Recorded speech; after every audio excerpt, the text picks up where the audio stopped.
नमस्कार सहकारी मित्रांनो, माझ्या यूट्यूब चॅनलला आपल्या सर्वांचं मी पुन्हा एकदा हार्दिक स्वागत करत आहे. आपण जर राज्य शासकीय सेवेत कार्यरत असाल तर ही बातमी खास आपल्यासाठी आहे. खरं तर सध्या लोकसभा निवडणुकीसाठी मतदान सुरू आहे. संपूर्ण देशभरामध्ये एकूण 7 टप्प्यामध्ये ही प्रक्रिया पूर्ण झालेली आहे. आतापर्यंत 6 टप्प्यातील मतदानाची प्रक्रिया ही पूर्ण झालेली आहे.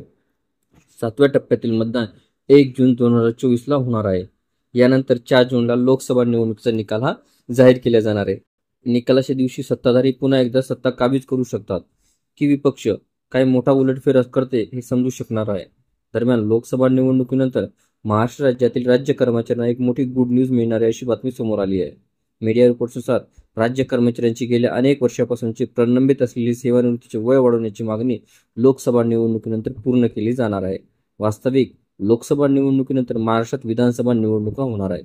दरम्यान या विधानसभा निवडणुकीच्या पार्श्वभूमीवर राज्य सरकारी कर्मचाऱ्यांचे सेवानिवृत्तीचे वय 58 वरून 60 वर्ष करण्याचा मोठा निर्णय घेतला जाईल असे बोलले जात आहे. खरं तर केंद्रीय कर्मचाऱ्यांचे मात्र सेवानिवृत्तीचे वय हे 60 वर्ष अगोदरच आहे.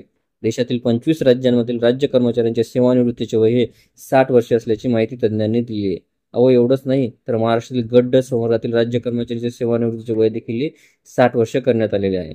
पण खेदाची बाब म्हणजे महाराष्ट्र राज्य शासकीय सेवेत कार्यरत असलेल्या अ, ब, क संवर्गातील राज्य कर्मचाऱ्यांचे सेवानिवृत्तीचे वय मात्र 58 वर्ष एवढेच ठेवलेले आहे. त्यामुळे राज्यातील या कर्मचाऱ्यांचे सेवानिवृत्तीचे वय आणखी 2 वर्षांनी वाढवले गेले पाहिजे अशी मागणी जोर धरून पाहत आहे. ही मागणी गेल्या अनेक वर्षापासून सरकारी कर्मचाऱ्यांच्या माध्यमातून लावून धरली जात असून आता ही मागणी लवकरच पूर्ण होणार असे संकेत मिळू लागले आहेत.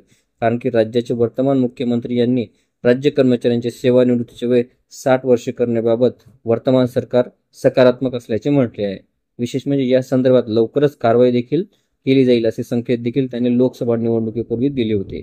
यामुळे विधानसभा निवडणुकीसाठी आचारसंहिता लागू होण्यापूर्वी सरकार राज्य कर्मचाऱ्यांचे सेवानिवृत्तीचे वय 58 वर्षावरून 60 वर्ष करण्याबाबतचा अधिकृत निर्णय घेऊ शकते असे म्हटले जाते. निश्चित जर असे झाले तर राज्यातील कर्मचाऱ्यांना मोठा दिलासा मिळणार असून यामुळे त्यांना अतिरिक्त 2 वर्षाची सेवा करण्याची संधी मिळणार आहे. अशाच नवनवीन अपडेटसाठी चॅनलला निश्चितच सबस्क्राईब करा. धन्यवाद.